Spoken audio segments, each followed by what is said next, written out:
I would like to introduce one of my favorite doctors of all time, Dr. Jacob Teitelbaum. He is an excellent practitioner, but he is also an excellent educator, and it's not always common that you find both combined into one person.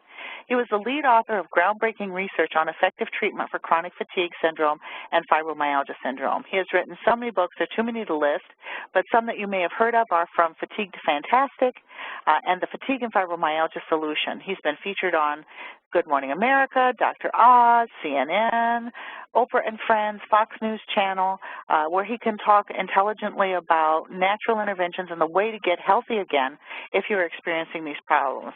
He is also the author of the free phone app called Cures A to Z. It's an easy, quick, free iTunes download.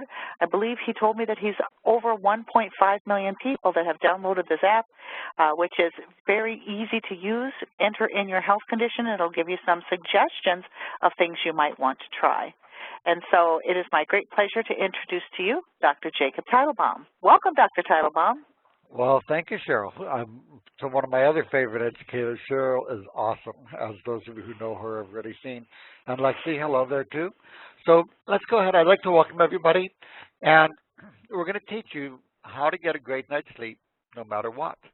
Because I'm betting that a lot of you find that you're lucky if you can get 6 hours sleep a night. And it's critical, really, for most people to get 8 to 9 hours sleep a night. People are kind of blown away when I mentioned the data showing that until light bulbs were developed 135 years ago, the average night sleep in the United States was 9 hours a night. Most people think that they're sleep gluttons if they're getting that much. I know I feel best with that amount myself. It was funny when I was talking with Dr. Oz and his wife Lisa, and I was mentioning this, and she said, but that's what I need every night too. So a lot of folks out there, I think that the average American night sleep of 6 3/4 hours a night is adequate, and it's horribly inadequate. It's a 30% pay cut to our body from what it's used to be getting. So you want to aim for that 8 to 9 hours of sleep, and the way that you tell how many hours of sleep you need a night is by what feels best to you. So take that longer sleep if you can. Now, for many folks listening today, the problem is that because they have illness such as fibromyalgia or other conditions, they just can't fall asleep. The sleep center's not working. They have pain disrupting sleep, other things. And for many of you, when I say that you can get 8 to 9 hours sleep a night, you're probably going, no way. But I'm going to tell you that you can. I've treated thousands of people with fibromyalgia successfully. This is the worst sleep disturbance that there is that you'll see in this illness. And pretty much everybody, I can count on my fingers and toes how many I've not been able to get good solid sleep for. So let's go ahead and learn how to get solid night's sleep no matter what. Now, first of all, why is sleep important? Number one, everybody knows if you don't sleep, you're going to be tired. What people may not realize as much is that if you don't get sleep, you're also going to be in pain. Studies have shown that if you go ahead and disrupt people's sleep for even several days, they start to get achy and then go into pain. They did one of such study on medical students and residents where they woke them up every time they went into deep sleep for 2 or 3 days, and they started to feel like they had fibromyalgia. So not only does fibromyalgia make it very difficult to sleep, it then also not getting the sleep will cause the pain as well. If you don't get enough sleep, you'll gain an average 6.5 pounds and have a 30% higher risk of obesity. This has been shown in numerous studies. Sleep actually makes the appetite-suppressing hormones and makes growth hormone, both of which help keep our weight down and keep us trim. And when you look at fibromyalgia that has an average 32.5 pound weight gain in 2 studies that we've done, we can see 6 pounds of it right there from the poor sleep. It can cause premature aging. If you don't sleep, you're going to be immune suppressed, and it can cause depression. So sleep is important. When I was a kid, I used to think that sleep was wasted time. Not at all. It's a critical time for our body's regenerative systems. So let's take a look at some of the more common causes of inability to get a good night's sleep. Number one, we're seeing more and more of is what happens in fibromyalgia, where people find that they've tripped a circuit breaker called the hypothalamus. And that circuit breaker controls sleep, hormones, and blood pressure pulse. So when that circuit breaker goes off, you can't sleep. You may sleep for an hour or two, or even if you do sleep, it's not restorative deep sleep. The pain interferes with your ability to sleep. Day-night cycles are switched often. How many of you find that you get irritable when hungry? You get those feed me now or I'll kill you moments. And that's low adrenal. And then you eat something and you feel better. And let me mention, for those of you who have that, because it's really, really common, not just in fibromyalgia, but in general, let your honey know when you get that way. Don't try to reason with you, just feed you. So you'll find that when the cortisol levels are too low and the adrenal is fatigued, the cortisol levels go too low during the day and you drop blood sugar.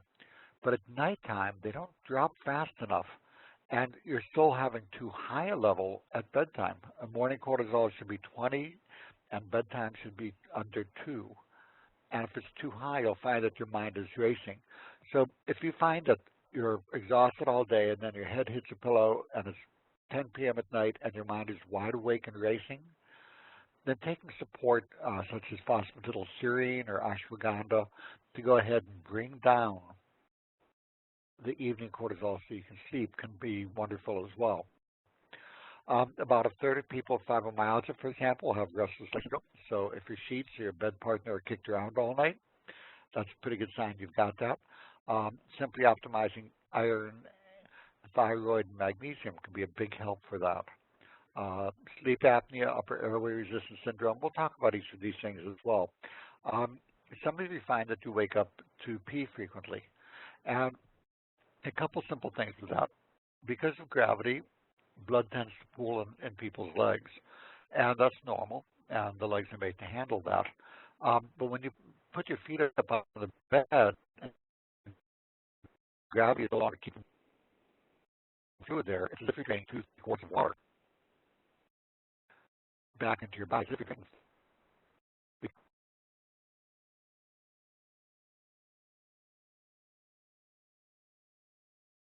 or whatever. Even put another pillow or two under your legs so that it's a little bit higher than your hips, so your legs start to drain and you pee before you go to sleep instead of in the middle of the night. And there are hormones that can be taken, like DDAVP, that will shut down urine production while you're sleeping. That's the same thing they give kids who are bedwetters, so they don't pee at night. If you have a spouse that snores or has sleep apnea, that can disrupt your sleep as much as having sleep apnea itself. And a good pair of wax earplugs and other measures can also help. But we'll talk about sleep apnea. Poor sleep hygiene, not making time for sleep. You know, people figure we're so busy these days. So what I want you to do is, if you don't have time for sleep, I want you to make a list of all the things in your life where you spend time, or the biggest things anyway, and have them be 2 columns, things that feel good, things that feel bad. And the things that are in feel bad column, such as going to meetings that are a waste of everybody's time, watching the 24-hour news networks that have turned into basically, instead of news, or dramatizations to keep you as straight as you can all the time. There's all these simple things.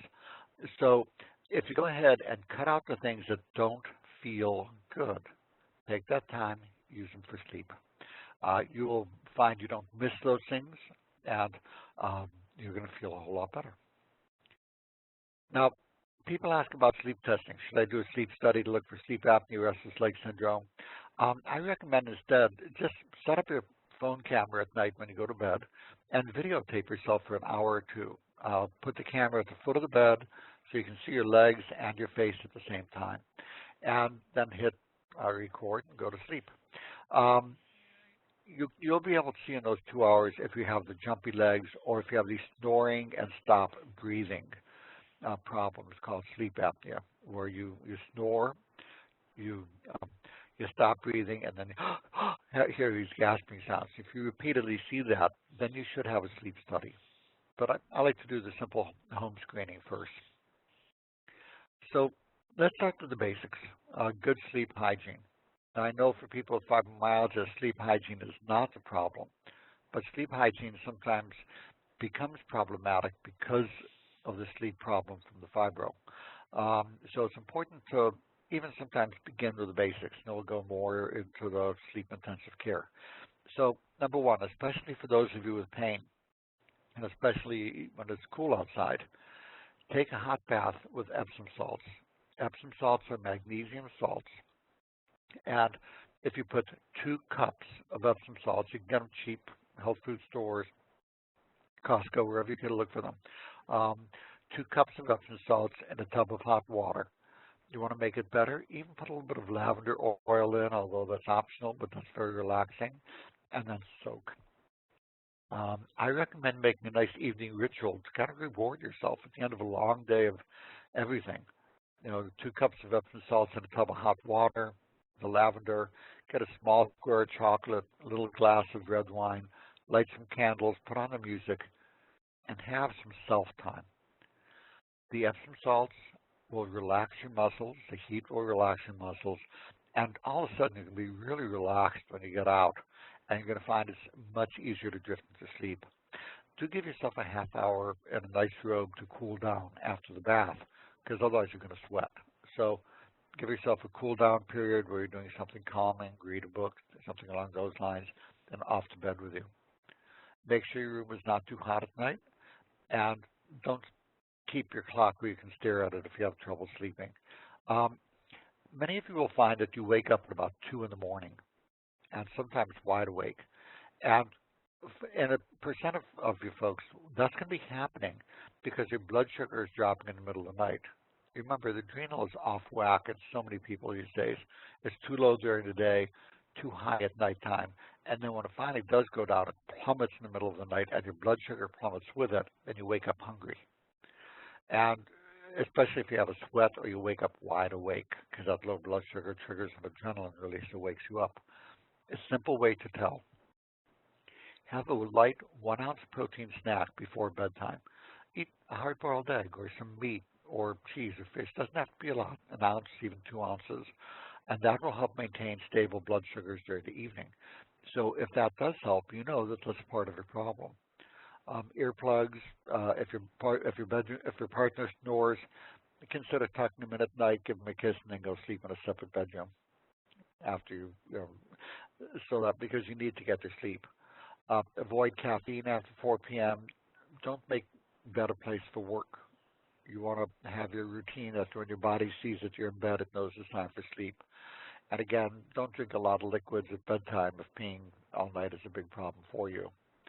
For those who have frequent urination or trouble holding water, by the way, how does a friend of mine call it, that you laugh so hard the tears run down your leg, there's a wonderful herb called Angelica, which is outstanding for bladder support as well, and really worth trying here as well. It's very effective, very safe, very benign. People love it. So those are some basic sleep hygiene things. Now, let's take a look.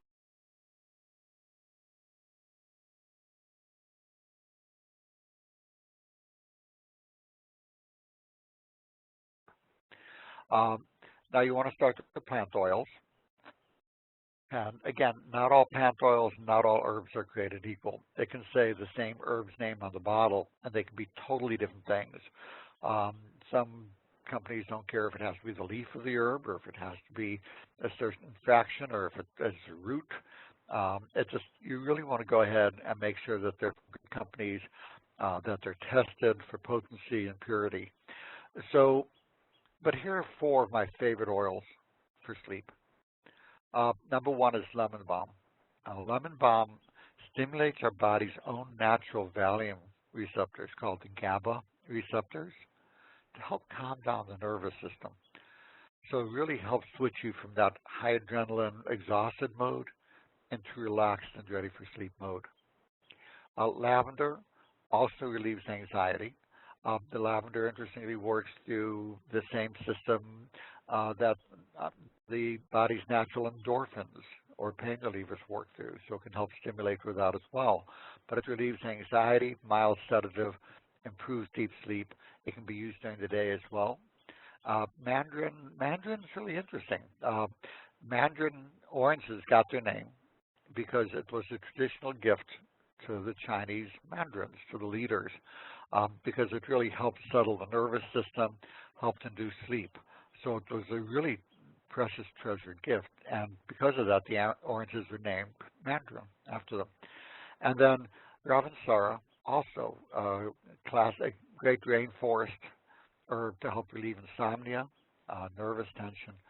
So these 4 oils work really well, and they can work really well with the other components of the herbs as well, of these same herbs, to really help get you ready for sleep. So an hour before bedtime, maybe while you're getting ready to take your soak, go ahead and take these 4 oils that can be found in combination in a single capsule, and let your body prepare to ease gently into sleep. Now, here's another interesting herb. Echinacea is one we know about for its immune function. But as I mentioned, there are a lot of different components to the each different herb.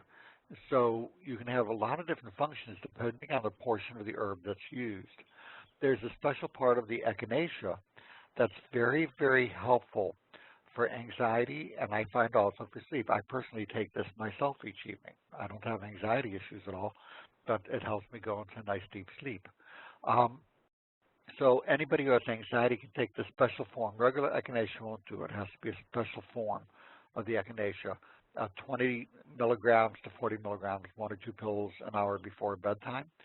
And people find for anxiety, if they take 2 of the pills twice a day, it's as effective in head-on studies as Valium family medications, but without any side effects or addiction. So these are some very nice mixes that you can do to leave you sleeping like kittens. And for most people, this is all it's going to take. But you'll find that there are many people that will need things beyond the natural things. We'll go into that in a little bit.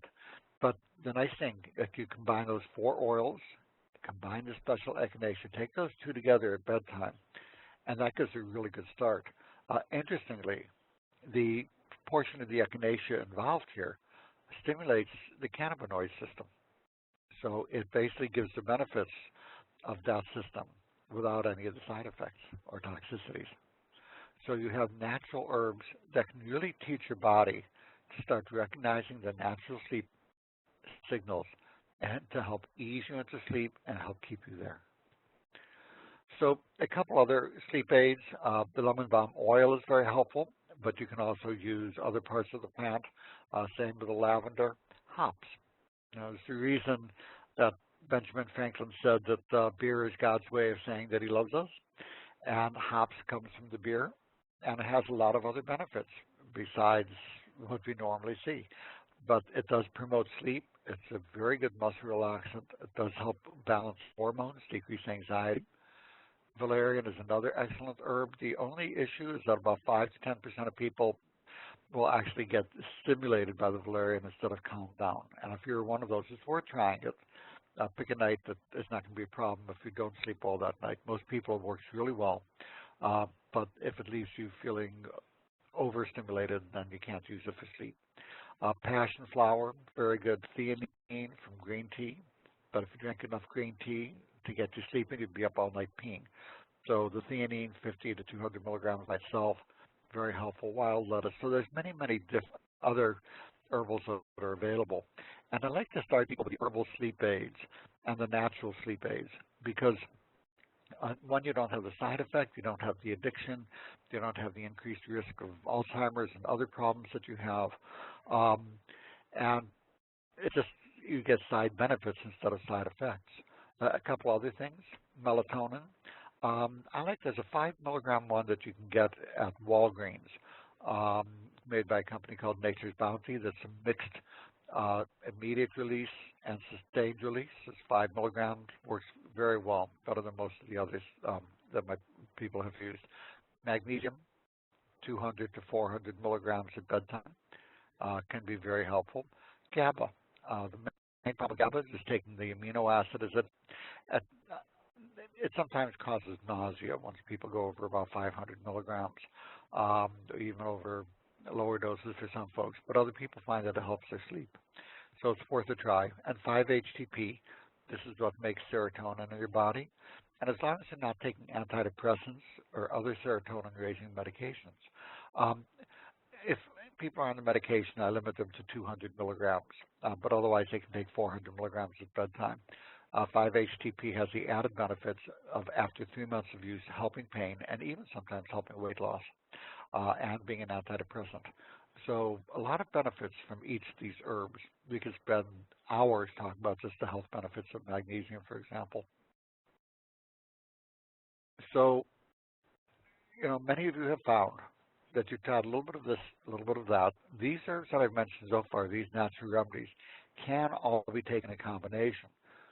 So whether you have very mild problems with insomnia or very severe, you may have to layer one thing over the other. As you mentioned, for those of you with a specific problem that your mind is wide awake and racing at bedtime, that's because your adrenal is too low during the day usually and too high at nighttime. So the phosphatidylserine, 100 to 200 milligrams, again, an hour before bedtime to help lower your cholesterol. Add ashwagandha, the special echinacea.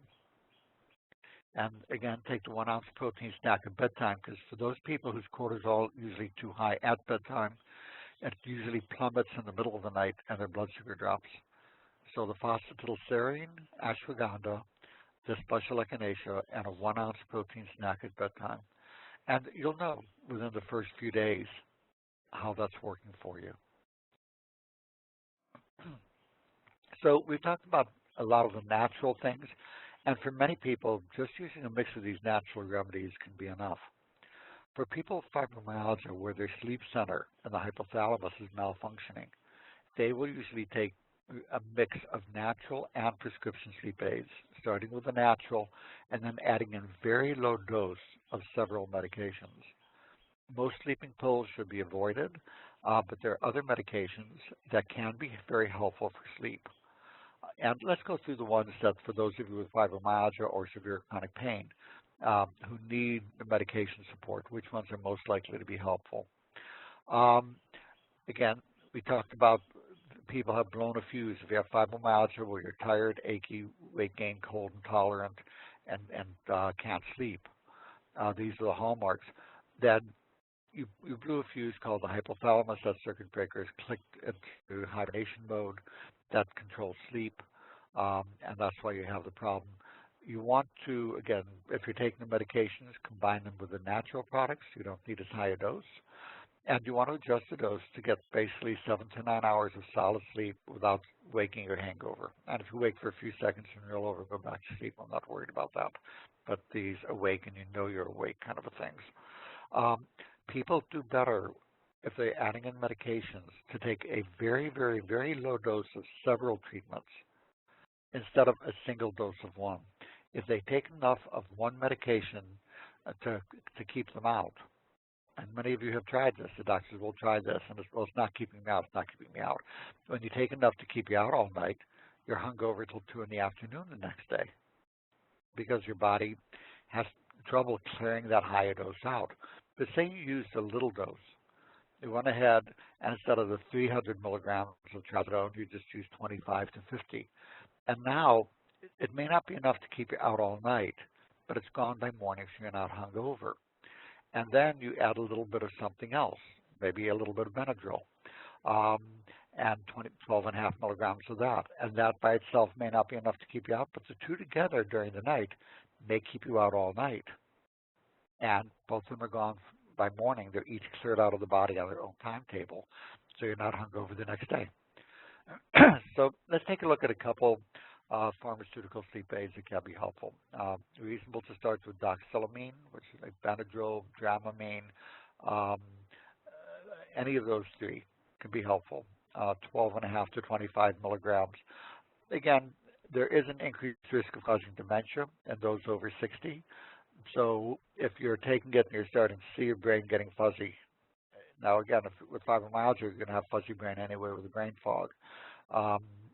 But for those over 60, anything that suppresses acetylcholine, like the antihistamines, the bladder spasm drugs, need to be taken with caution because they do increase the dementia risk. Neurontin, wonderful medication, also known as gabapentin. 100 to 300 bedtime is plenty for most people, but it can go up as high as 900. Trazodone or Desril, the standard dose is 300 to 450 milligrams. No, 50 milligrams, 1/2 to 1 at bedtime. Flexeril used to be the standard dose was 10 milligrams. No, go with 5 milligrams and just 1/2 tablet is the optimal dose. It can go as high as 1. Xanaflex, another muscle relaxant, just 1/2 to 1 tablet. Now, there's Ambien. Ambien's an interesting medication. The main benefit of the Ambien is it's one of the few medications that really helps you to start sleep, basically to help you fall asleep. So the Ambien, Sonata, Lunesta, those three initiate sleep, where the others more likely maintain it. So even though it has its downsides and its risks, in the fibromyalgia population, I find that it can be very helpful. And again, it may only take 2.5 to 5 milligrams to help initiate sleep, and then you use these others to help maintain it. Everything we've talked about so far tonight, everything in this talk today, can be combined if needed and layered one upon the other to get 8 hours solid sleep a night. And by using lower doses of each, you can avoid the hangover effect. So, you know, people ask, and I know I've said this a couple times, but it bears saying again, in fibromyalgia, you're not able to sleep because the sleep center in the hypothalamus is not working. And if you want to help turn that circuit breaker back on, you've got to get solid sleep. Our research has shown that in fibromyalgia, that by treating SHINE, sleep, hormones, infections, nutrition, and exercise is able, not too much, but is able, you can turn that hypothalamic circuit breaker back on so that people can recover. So we've talked about the biochemical aspects using the nutritionals and herbals and medications for sleep. So that's the biochemistry of sleep. We've talked about some of the mind-body components. And let's talk about the structural aspects of sleep. Because sometimes you basically just have things in the way we're built that disrupt sleep. So let's take a look at sleep apnea.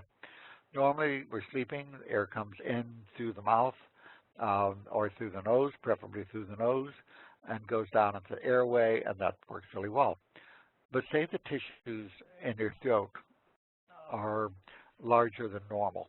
Say you have a size 17-inch neck, and the tongue is a bit thicker from low thyroid, and you find that it starts to block the airway. So every so often during sleep, that airway gets blocked.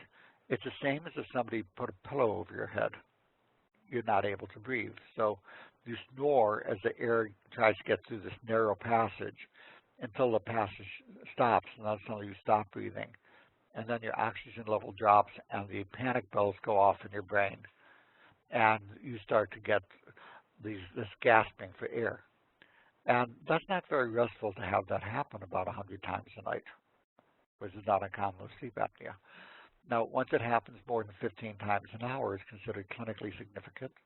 You'll see this present in about 3 to 17% of adults. Over 90% of cases are missed because doctors simply are clueless about it. They're not really taught to look for it or how to screen for it. Most commonly, it's the obstructive apnea, which is where the airway gets blocked, usually from being overweight, and again, because of the 32-pound average weight gain from low metabolism in fibromyalgia. That then becomes a secondary problem with the sleep apnea. And next size over 16.5 will also predispose. But the best way to tell if you have sleep apnea or whether to look for it is, do you fall asleep easily during the day? Most people with fatigue or fibromyalgia, they may be tired all day, but they don't fall asleep at the wheel or watching TV. But if you find that you nod off watching TV a lot or behind the wheel of the car, especially if you're overweight, have high blood pressure, you snore, you need to be checked for sleep apnea. Videotape yourself first, and then you can go ahead and have the sleep study if that's suggestive. Central apnea, you may not have any of the snoring or the rest. You may just have the stopping of breathing. We'll see that with Chiari malformation, especially if you look all the way up the ceiling and you get the sharp, I mean, really heavy-duty pain in the back of your neck, it may be worth looking for the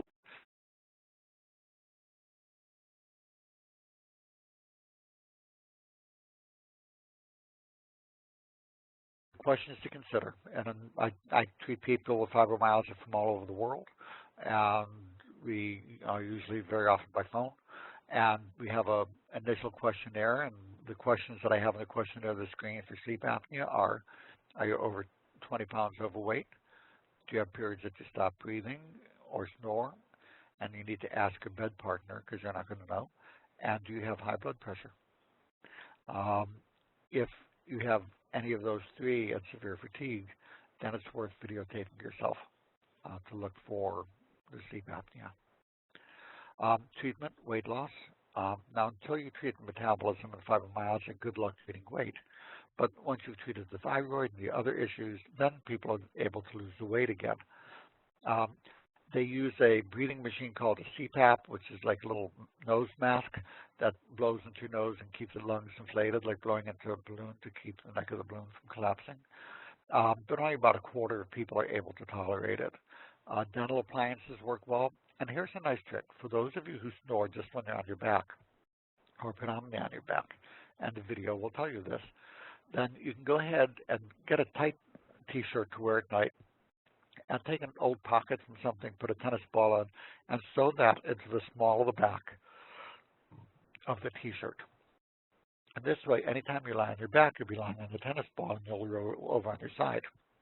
And this way you won't be black and blue from your honey constantly elbowing you in the middle of the night trying to get you to roll over. The tennis ball will do it much more comfortably. Now, let's look at a couple other problems that disrupt sleep quality. One that's not adequately considered, but especially very common in people with fibromyalgia, anybody who has sinusitis, trouble breathing out of their nose, anybody with candida issues, is that all of these are associated with nasal congestion. And even if you don't have it when you're vertical and sitting up or standing during the day, because gravity drains the sinuses and the nose, you may find when you lie down and gravity is working against, so the blood rushes up into your head, the sinuses may fill or the nose may get congested. So if you wake in the middle of the night to go pee or whatever, just notice for a moment, pinch one nostril and breathe through the other, and see if you can breathe through your nose okay. Because if your nose is blocked up at night, if you can't breathe through your nose and you have to breathe through your mouth, a couple of very simple things for that. One is a nice mechanical way to keep the nose open. There's something that looks like a Band-Aid, and it has a spring load on the inside of it called Breathe Right nose strips. You just put that on over the bridge of your nose at bedtime, and they'll have them in flesh colored or Band-Aid colored, and it'll pull the nostrils open so you can breathe. If you don't like looking like a football player while you're sleeping, there's a more subtle thing called a NosoVent. You can get them online. It's the little spring that goes inside the nose. Or another one is called Max Air, M-A-X-A-I-R. Those go inside the nose and keep the airway open. But if you have the chronic nasal congestion, it's called upper airway resistance syndrome. Instead of people who are overweight and high blood pressure, we see what it causes is people to have low blood pressure and to be overly thin. And you'll see, but the hallmark of it is the nasal congestion. So again, see if your nostrils are blocked up. You want to look for it, and the treatment is to treat the underlying candida. There are prescription sinusitis sprays, there are other sprays, probiotics, and most importantly, 6 weeks of medication diflucan. You do that, these all together, and most people find that chronic sinusitis goes away. And of course, nasal rinses at bedtime and in the morning. For the herbals, try a combination of eucalyptus and myrtle. These essential oils, these herbs help to open up the airways so you can breathe better. So there's many things you can do, but you will find that when you're breathing through your nose at night, you're going to wake up much more refreshed. So for those of you with non-restorative sleep, that 1 ounce protein snack at night to prevent low blood sugars, treating the nasal congestion, all of these things can make a major difference. And of course, for those of you whose legs are running a marathon all night because they have restless leg syndrome, And that's just what it sounds like. Your legs are kind of having these rhythmic, restless movements. They're running a marathon all night. And that's not going to leave you waking up refreshed. So if your bed covers or your spouse or bedmate are kicked around a lot at night, look for it. Simply videotape yourself and see.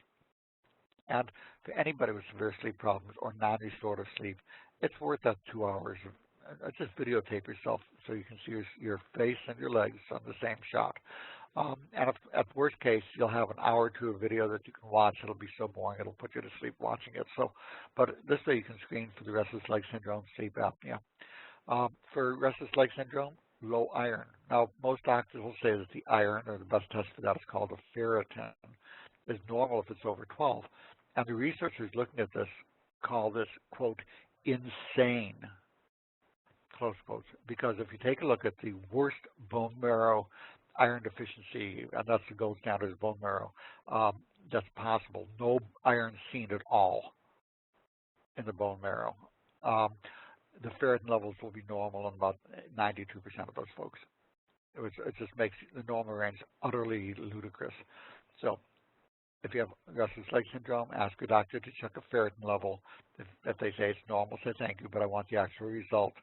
It should be over 60. If it's under 60, the research shows that taking iron at bedtime, take it for some vitamin C so it absorbs, will help restless leg syndrome.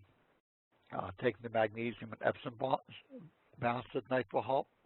B12, folate, 5-HTP, kava, wild lettuce, all of these may be helpful. Optimizing thyroid and preventing drops in blood sugar, because those drops in blood sugar can kick the legs into going restless, so that bedtime protein snack again. All it'll take is 1 or 2 nights of taking a hard-boiled egg each night to see if that helps you sleep somewhat. Cheapest test just about in the world. So again, try these simple things. Night sweats. If you have night sweats, and many people wake up with that, the main things to look for in women who are perimenopausal in their 40s and early 50s, you want to look for low estrogen. In men, low testosterone, because men go through menopause, just like women go through menopause. And a triangle of bioidentical hormones, and both men and women can be helpful. Infections can trigger night sweats, especially candida is a biggie. So if you have nasal congestion, irritable bowel syndrome, gas, bloating, diarrhea, constipation, night sweats, you want to be thinking candida again, and treating that can help the nasal congestion and help your sleep quality. Many people have acid reflux if you wake up in the middle of the night, especially with a sweat. The acid reflux, you then inhale it, and that triggers an adrenaline release, and you break into a sweat. So you want to treat the acid reflux. I'm not going to go into how to do that now, but if you get the Cures A to Z app, it's a free app. It's a $2 upgrade, but I think the acid reflux stuff is all of the free one anyway. Most of the stuff is. So just look up acid reflux and look up the nighttime section, and it'll teach you how to get rid of that nighttime acid reflux. If you do that, your daytime indigestion after about 3 months can heal up as well, and sleep quality improves. And then we talked about the drop in blood sugar can trigger the night sweats. So pain. Poor sleep causes pain. Pain causes poor sleep. And over 90% of people with chronic pain have poor sleep. And until you take care of the sleep problem, the pain won't go away. So this is basically a vicious cycle that can be turned into a healing spiral for yourself. Because as you help to sleep, the pain gets less. As the pain gets less, the sleep improves. And all of a sudden, you're moving back towards health. So it's not hard to do, but you'll be amazed at how much less your pain will be over time as you start to get to sleep, because your body is able to heal the things that are needed. Now, a good way to get sleep, if you have a problem with pain, is to get rid of the pain. And pain is actually not that hard to get rid of in most people. I mean, there are some cases where it's more difficult. But for most day-to-day pain that we're seeing, I find that there's a mix of a couple herbs and things that can be very helpful. A special form of curcumin. There has to be one that's combined with a turmeric. Otherwise, you're just going to have to take 200 pills a day, and it's stupid. There's special forms that are very highly absorbed. and that's the only ones I would use. The Boswellia, both of these are very good at rebalancing the inflammatory system.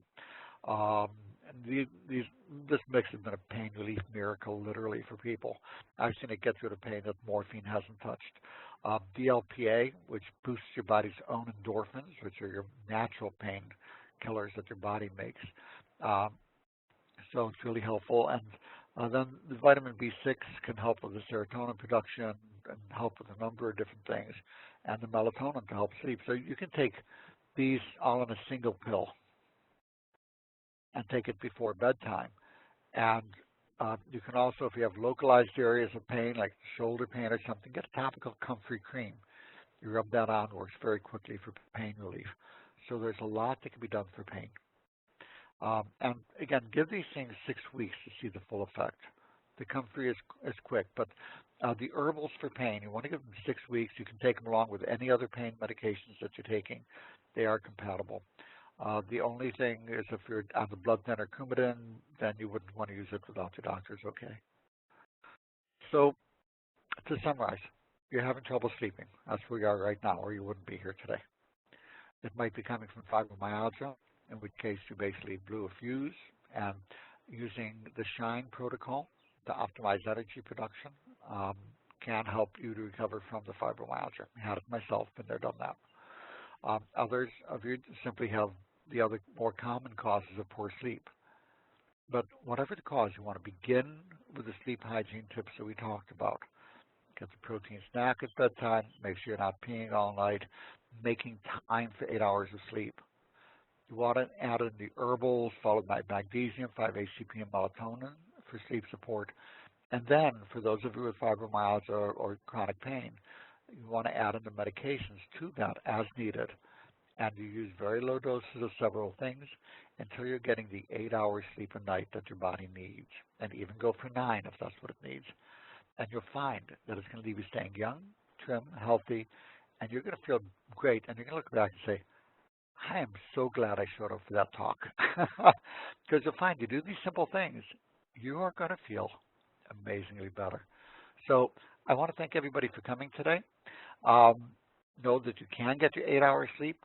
One other thing, for some of you fibromyalgia, find that things work for just 3-4 days, and then your body adapts to them. So if you find 7 things that work, rotate them.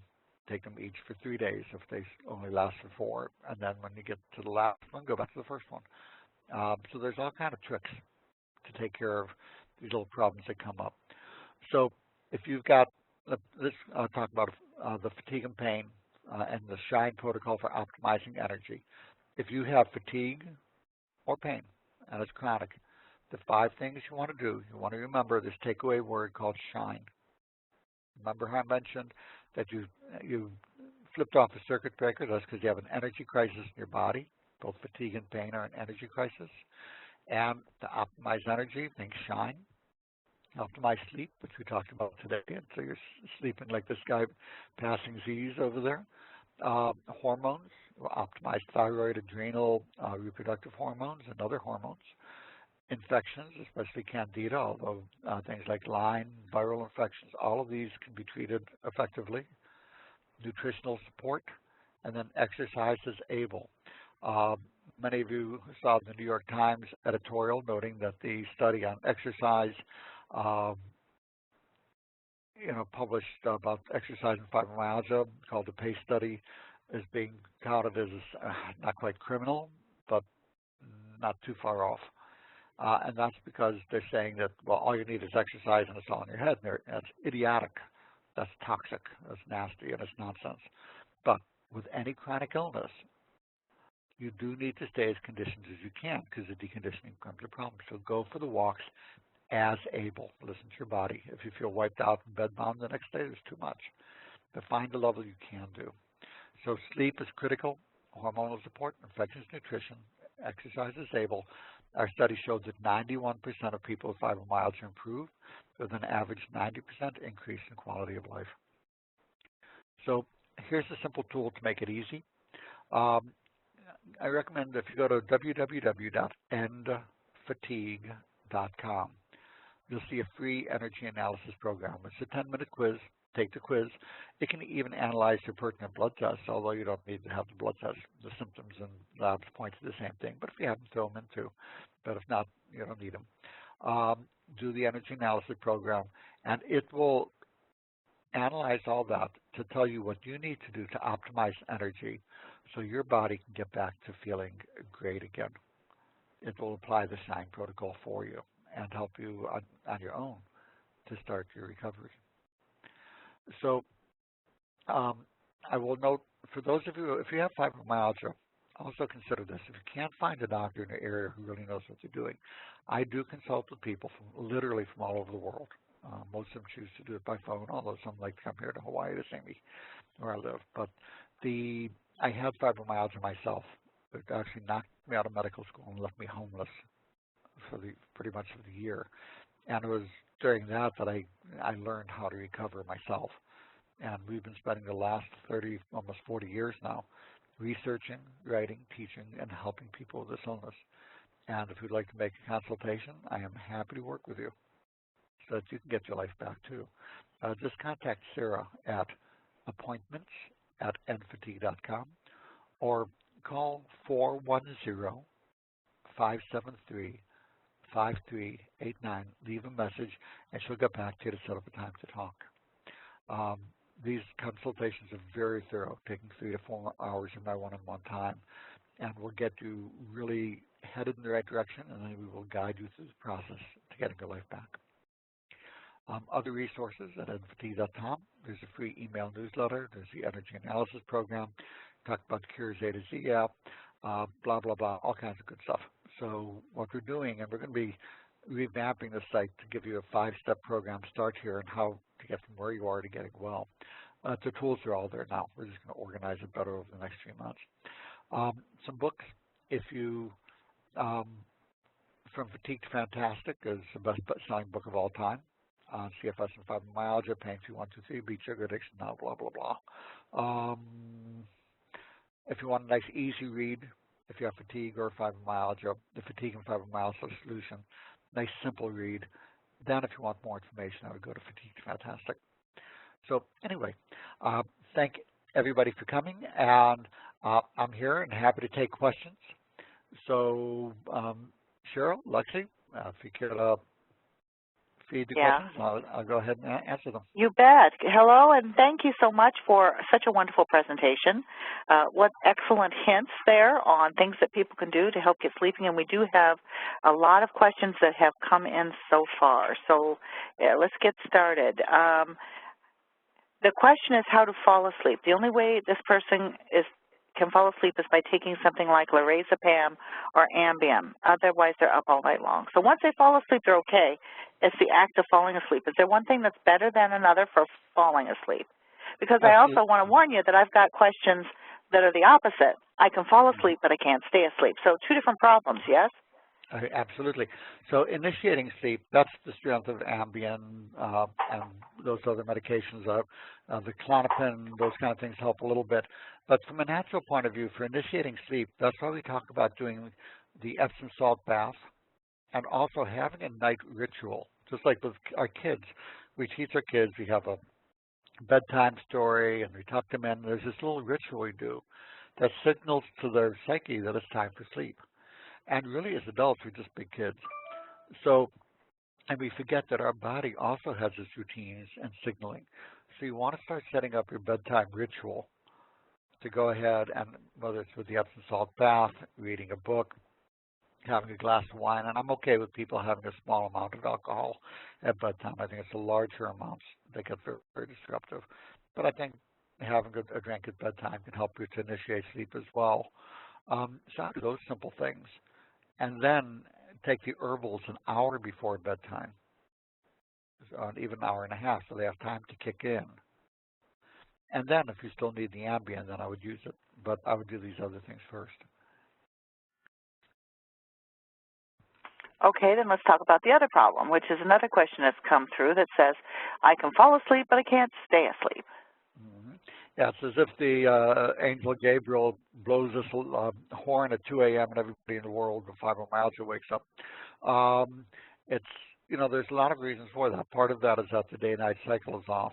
But other things, as we talked about, the peeing in the middle of the night, the drops in the blood sugar are a classic one, and the night sweats. So you want to address those pieces of it. The herbals will help to maintain sleep also, as will pretty much everything we talked about tonight. So doing the basics that we talked about, get that bedtime, try that hard-boiled egg at bedtime. It's not something that helps everybody, and it may not cure the problem. But see if you take care of that, and if you lift your legs up, put your legs up on a pillow, an inch or two above your hips, or a few inches for a couple hours at night while you're sitting there watching TV or whatever. Let the fluid drain out of your legs instead of doing it when you first go to sleep. These things can make a big difference. And then you add in the other treatments that we talked about. Is there ever a problem with adrenal dysfunction? I've heard also that some people whose adrenals are firing incorrectly end up revved up at night and then sleepy all day. Absolutely. The adrenal is set by the hypothalamic or circadian clock. It's above the hypothalamus. That tells you when to stay in nighttime. So it's part of that whole sequence between the pineal, the hypothalamus, the pituitary. All of this is how the day-night cycles are set in the body. So that system tells your cortisol level to be high in the morning at about 20 microgram per deciliter, so that you can be up and ready to go and have energy for the day. And then it has to go down under 2 at nighttime, or you can't fall asleep. And we have what's called a flip circadian rhythm, where it's too low during the day and too high at night. So in those cases, using a mix of adrenal glandulars, licorice, pantothenic acid, vitamin C, other nutritional support, along, sometimes even using the natural bioidentical adrenal hormones during the day can be helpful. And the ashwagandha phosphatidylserine we talked about at nighttime to lower. But again, in that case, most people who do that will drop their blood sugar in the middle of the night and then that protein snack at bedtime. So all three of those commonly need to go together in people with adrenal problems. Excellent. Here's a similar question, but a little bit different. This person has had breast cancer. She went through a year of chemotherapy, had 6 surgeries within 2 years. The chemo-induced menopause, and she falls asleep, but she can't stay asleep. So it sounds to me like this poor lady has more than one thing going on here that's interrupting her sleep. Would you have different recommendations for that situation? Well, the recommendations are going to be largely the same. She would have to discuss the possibility of hormones with her oncologist. Generally, they're going to recommend against them. But for the breast cancer, anybody I have with breast cancer, I'm going to put them on vitamin D high dose because low vitamin D is associated with increased risk of breast cancer. I'm going to put them on iodine. Our foundation was actually going to do a study looking at iodine levels in tissue of women with breast cancer because the data was suggesting that low iodine contributes to breast cancer. And so in doing literature research, we found an old study that they had already done that. Iodine levels are much lower in breast tissue of women with breast cancer.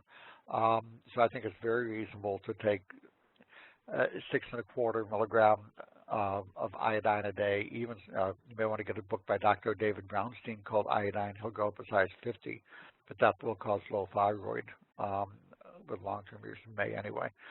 So, over 6.25, I like it to be under a doctor's supervision. And I'm going to use the curcumin, the special highly absorbed curcumin in any of these cancers. Beyond that, the rest of these treatments we're talking about can help make up for the getting thrown into early menopause by helping you sleep. Otherwise, the treatments are pretty much the same, using the herbals and the medications. Excellent. Here's another unusual sleep issue. One of this person's best friends has no problem sleeping when she's asleep, but at least every 2 weeks she can't fall asleep at all. Like she's up all night long. She has tried everything. She's changed her food. She eats dinner earlier. She only drinks 1 cup of coffee first thing in the morning and then doesn't consume caffeine after that. She doesn't have sleep apnea. She's had a sleep study. And she's going crazy over this, that every week or two, there's just a night where she doesn't sleep. Yep. So if you wanted to take a look at, things to settle the mind and getting into routine, it would be hard to say without really looking at more detail of the case.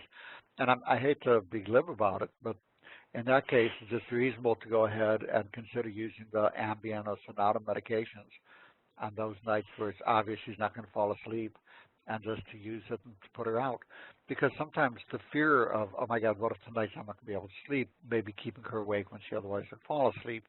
And it's like a security blanket for people with hyperventilation who have a Valium in their pocket. The Valium, that one pill, they may never have to take it, but it may prevent 50 panic attacks just because they know it's there.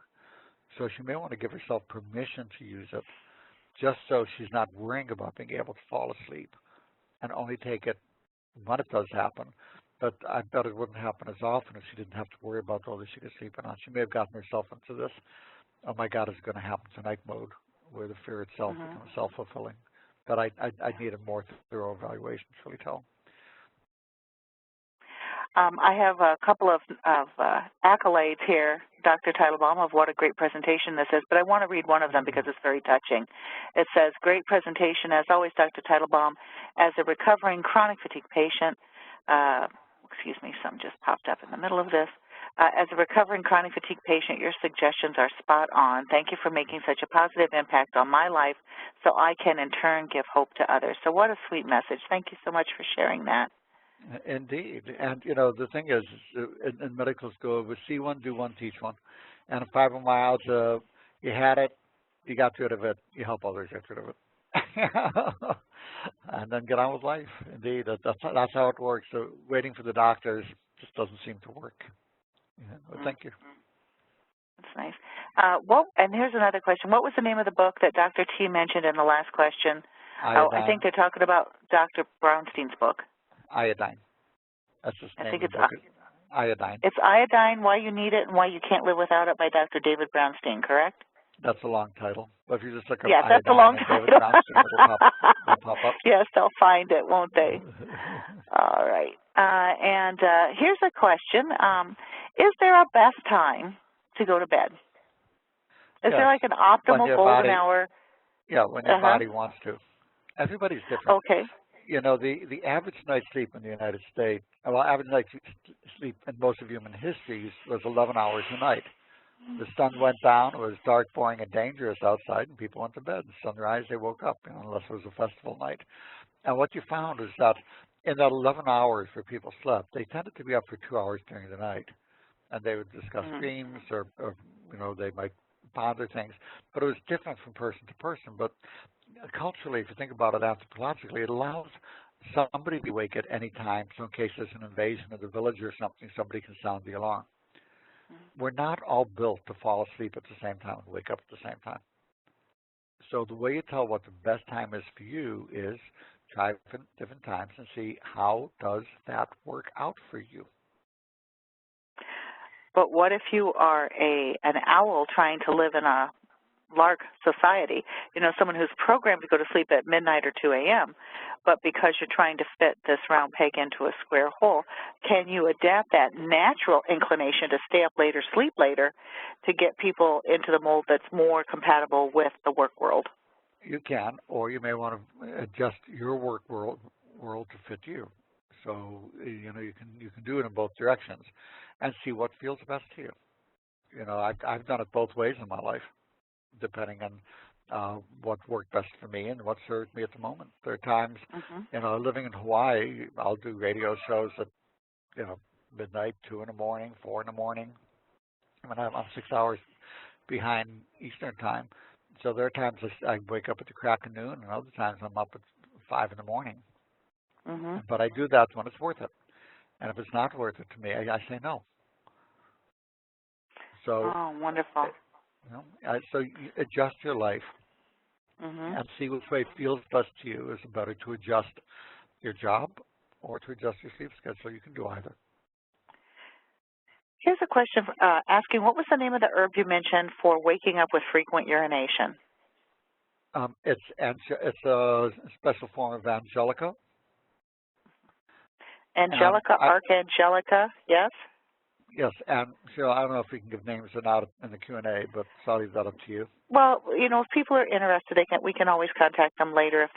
We try really hard to make our educational outings totally educational and not branded. Okay. But there is an Icelandic variant of Angelica archangelica that is indeed clinically studied to help people who get up frequently at night to urinate.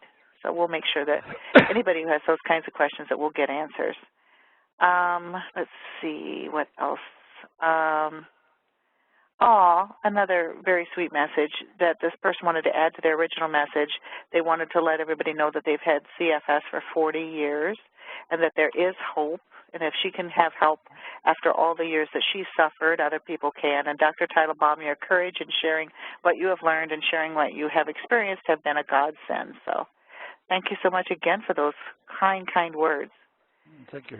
And last but certainly not least, we have a person who has to work night shift. And as you know, it may be that all of us at times might have to work a shift where we're not normally programmed to do it. So how do you help people who have to work night shift?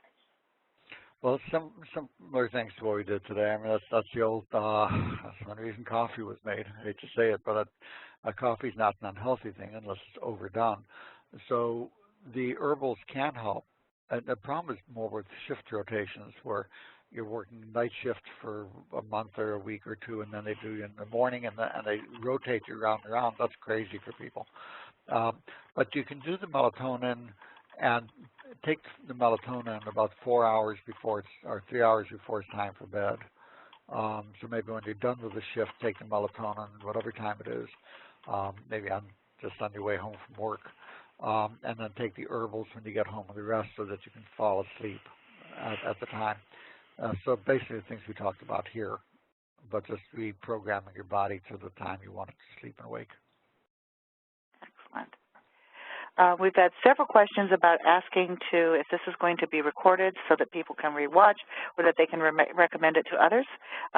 Absolutely, folks. We are recording this as we speak, and this will be available at the Terry Talks Nutrition website under webinars, or we also have a YouTube channel called Terry Talks Nutrition, and our webinars are all archived there. So if you feel like you missed something or you want to review, or if you have a friend that you think this would be particularly beneficial for, please feel free to review or to send that information on to them.